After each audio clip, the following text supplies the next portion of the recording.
I've decided to do a Vale Cara episode. Just briefly.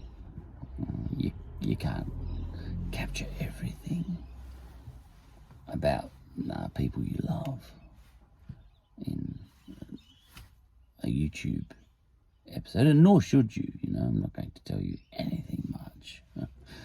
I'm just going to sprinkle a few ideas in here. But I've done a few Vale episodes actually. I did one for my cousin Brett, who died unexpectedly. It was almost a couple of years ago now, and I've done a few others. All right, and now here's one for Cara, who's passed away just days ago. And I was triggered into this episode actually by something I heard on the radio. It was breakfast radio, which I would never listen to. It was one of those programs where they get people to ring in and tell people something quirky that's happened to them. And someone rang in, a woman. And she, Now, as I listened to her, she was about 15. Now, as it turns out, she was more like 40. But as I was listening to her, she was 15. And this will tie into Cara a little bit in a second, because Cara has left instructions that she wants to be remembered for being the Cara we all know. Someone who didn't mind a party and all that sort of stuff, and who was young most of her life and really was sort of young forever. All right. But Cara ties in with this lady who I was listening to on the radio. Now, this lady rang in with her little quirky story, and it was all about a Tamagotchi that she was in love with. Do you remember those? I haven't heard the word Tamagotchi for 20 years, I don't think. All right. Now, this lady was saying, we weren't allowed to have Tamagotchis on the bus. And as I was listening to her, this episode's not really about Tamagotchi girl. It's about Cara. But as I was listening to her, I was thinking, she's that girl again right now, because she was speaking with genuine affection for her Tamagotchi. And what's a 40-year-old woman doing loving this Tamagotchi still, in her mind? It's because you sort of stay young, And this is a problem with funerals sometimes. I think Cara was switched on to that. I think, it seems obvious that she was switched on to this. A funeral arguably can focus too much on the last 10 seconds of your life, when you've just had a life with many seconds. I can't calculate all that. But you've had this whole life where, you were a kid for ages and ages, forever. Do you remember that when you were a kid? Time lasts forever. I remember waiting for 1980, and it seemed to never come. It was about 1978 or something like that, and I would have been in my teens. And, well, I can calculate that. I would have been 14 or whatever. 15. And I was waiting for 1980 to come along because it seemed like a really big thing. 1984 was a big thing too because of the book, We were wondering whether we were going to get to George Orwell's 1984. By 1984, we haven't got there yet even, sort of. Well, we've been there before. I think George Orwell knew that. But anyway,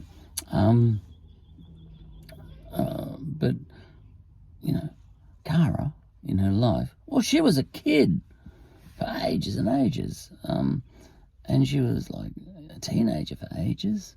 And then she was in her 20s for ages, and she was having kids. And then she was in her 30s for ages, and so on and so forth. And then in the last 5 seconds of her life, she kind of died.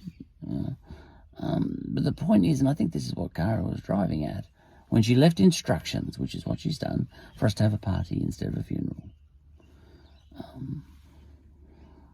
She's still having, there's still a little thing with just her children, because that's appropriate, and just her brothers and sisters. But for all of us, the nieces, the nephews, the friends, and all that sort of stuff, it's a party. because that better reflects and all that sort of thing. I'm kind of used to these celebration of life things, but often it's actually a celebration of life is a funeral in disguise. They're all right too, like I can accommodate anything actually. I don't mind a good funeral. I don't mind a solemn funeral, Beethoven's solemn mass, you know what I mean? I'll have that, for my funeral. I don't mind that. Make people sit right through that in Latin. I should do that. I should force, I'll do the opposite of Cara. I'll force everyone to sit through an entire mass sung in Latin. Yeah, but whatever floats your boat. And what floated Cara's boat, clearly, was this idea of having a party. All right, and that's what we're having. Okay, and I like it. So, I'm getting texts at the same time. You can't see that, but as I'm speaking, texts come on the phone. Very distracting when I've got something important to speak to about. All right, so Tamagotchi girl. All right, she was speaking, and it's a pity they didn't record that. You see, so when she dies in 30 or 40 years, so that we can get the sense of the young her. She said, my Tamagotchi was about to hatch. She said, so I had to take it to school. Even though Tamagotchis were banned from school, these things, schools hate that sort of thing. Some marketing thing. The Tamagotchis were some little beastie in an egg, and the kids had to hatch them. You had to wait till they hatched. You couldn't get. See, I would have got the hammer crack. It's only half gestated. I don't think it works with that one. Anyway, so she was talking with great affection. She said, I had to go to badminton, and I snuck my Tamagotchi, which was still an egg at that point in time, in my bag, and I took it to badminton, and I played badminton, and it was going to hatch. All this time, I'm hearing the girl. Imagine she's 70 or something, or 80, and and just happens to have died. But this is the person I want to hear about. And I like that story. I never listen to breakfast radio. Yes, I do sometimes. Anyway, she said, and after badminton, it was hatching, and I had to hold it. Her baby, you see. The Tamagotchi tapped into that, I think. She was about to have a baby. And she said it was hatching, and I was watching it and all this, and I missed the bus.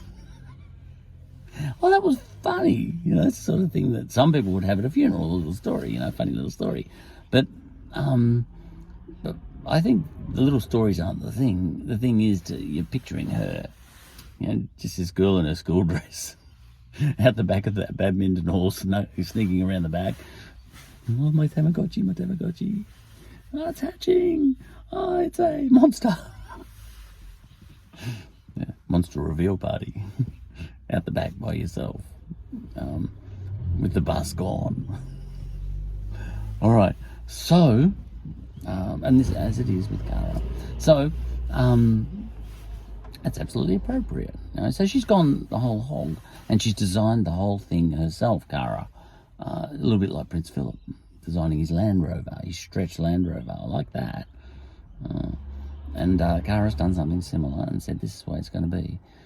A lot of people have a solemn funeral. That's one thing. A lot of people have a funeral that's kind of mixed in with a celebration of life, which is quite like myself. I like all the different versions, but I like this one. Cara's not even having that. She's having the full celebration of life. She's just having a party. Because the celebration of life is a sort of very funeral-ish thing anyway these days. But Cara said, no, just a party. Because that's me, isn't it? And I'm inclined to agree. Anyway, I rang my mum, last night, because we're collecting thoughts and memories and ideas, chatting to my cousins and all that sort of thing. People are ringing each other. That's, you hear about Cara? Yeah, all that sort of stuff. And So I rang my mum in that vein and said, oh, Mum, you heard about Cara? Yep. And I said, what do you remember?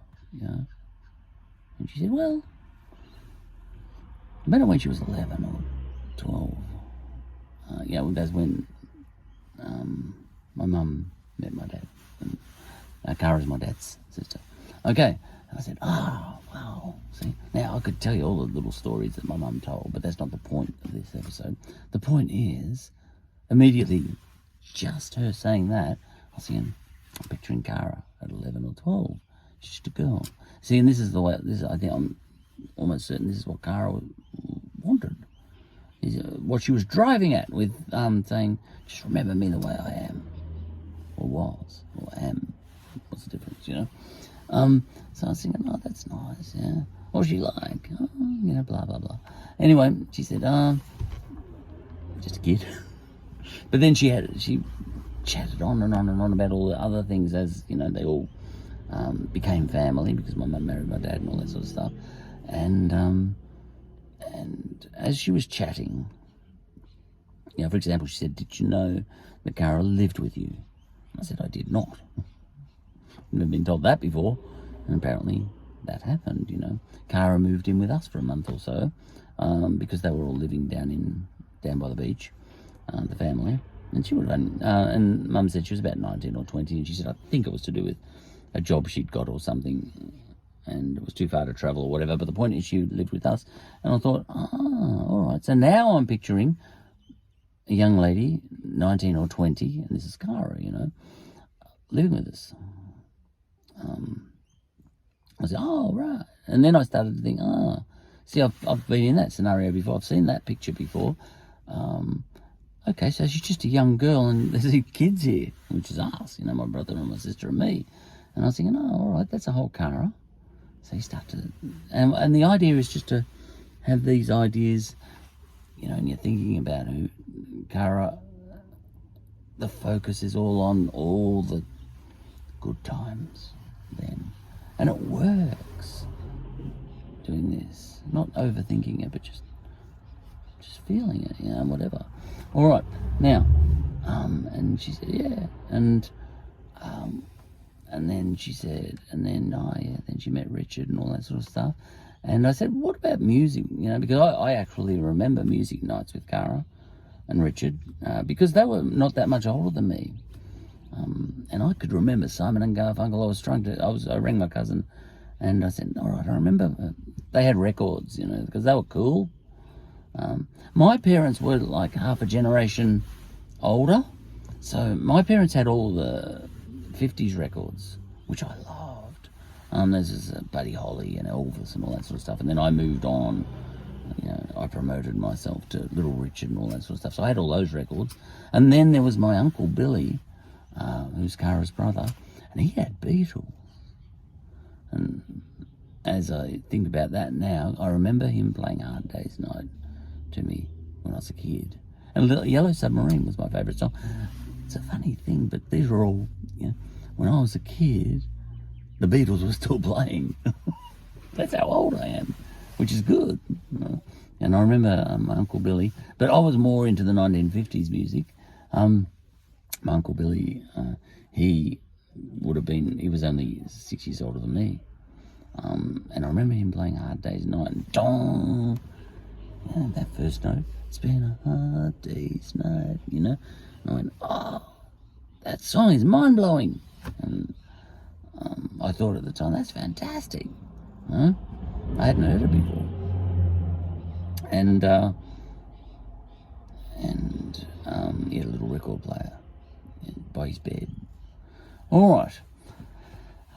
So then I said to Mum, and now I remember, but Cara and Richard, they had music that was the next level on, the 60s music, which was so cool, and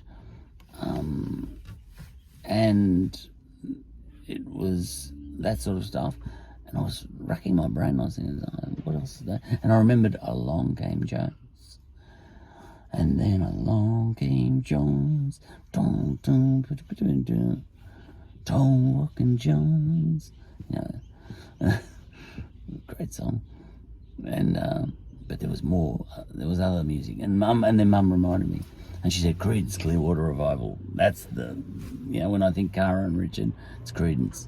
And she said when we went over to Adelaide, she went over to Adelaide, and we stayed with them for a bit, only for a weekend or so, and a bit. She said we flew over there, your dad and me. And see, even as I'm thinking about that now, I'm thinking, all right, there you go. My parents, they're only in their 20s, and so's Cara and Richard. And it's quite something to think about that, just to, everyone's the same age. Like I've got nieces and nephews who are in their 20s now, and we're oldies. But to a certain extent, we're 20s as well, because until you get Alzheimer's, and then you can't remember that. Granny, Cara's mum, she once said, when she got to about 75 or 80 or something, she said, I think I've missed it. And I said, missed what? She said, Alzheimer's. She said, I'm pretty sure that once you pass a certain age, if you haven't got any signs of it yet, you've missed it. And I said, that's pretty funny. And she was right. Sharp as all the way through to her 90s. Brilliant. And anyway, so Mum said Creedence. And I said, that's right. And I remembered it then, because when I was young, I used to go to Cara and Richard. My parents were pretty social, and they were only in their 20s. Sometimes you think of things and, like you think of your dad or your mum or whatever, and you sort of think, they're perennially sort of pretty old. And even like I mentioned the Beatles before, when the Beatles were finished, they were still in their 20s. And they were retired. So you sort of think, these are just kids. And that includes Cara and Richard and my parents and the Beatles and all of them. They're just kids. Even when the Beatles were finished, after the Beatles broke up, they were still in their 20s. I find that hard to, I find that amazing, because I can't even write a song now. I'm in my 50s. But then again, who else can write a song these days? Taylor Swift, yeah. All right, so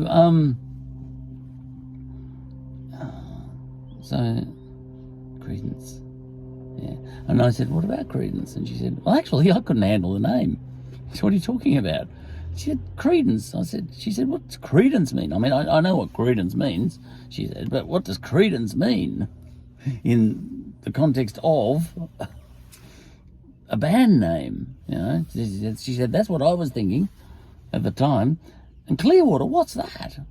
And Revival, Creedence Clearwater Revival. See, she was used to band names like Buddy Holly and the Crickets. She wasn't used to people having band names like Creedence Clearwater Revival. But what we're talking about here is there's a new generation coming through of young people, and amongst those young people, we have Cara and Richard, and I think that's the, like just as I chat now, it's making me feel good, because everything I'm thinking about, because I won't be going to the funeral, because there's no funeral, so some sort of committal or something, just her kids and brothers and sisters. But the point is, isn't this what, like Cara, hey Cara, you might be listening to this right now, from the sky. She's from the Flower Power era, so we can talk like that.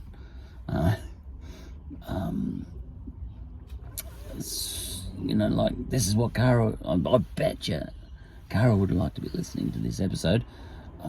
I wouldn't, nobody wants to listen to me talking on a YouTube thing. But the point is, I'm enjoying this, and it's all about me.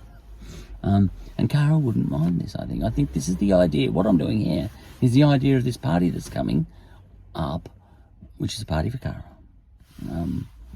And I could go on and on and on, but I won't, with 50 other stories about all my interactions with Cara and all that sort of stuff over the years, and my kids playing at her house and all that sort of stuff. It goes on and on. It's been these last few days, what you do when someone in your family has passed away or whatever. you just think and think and think, and you go, oh, wow. And they occupy your mind for that time. And that's the way it is with Cara. And for some reason, I decided to speak just a snippet of that. I've only given you a fraction of that into this thing, this YouTube thing. But this has been Vale Cara, which has been a very nice episode for me to speak. It's not necessarily for anyone to listen to. It's just, this is almost like these YouTube episodes have become something of a journal for me at the same time as anything else that they're about, which is often a lot of rubbish. Vale Cara.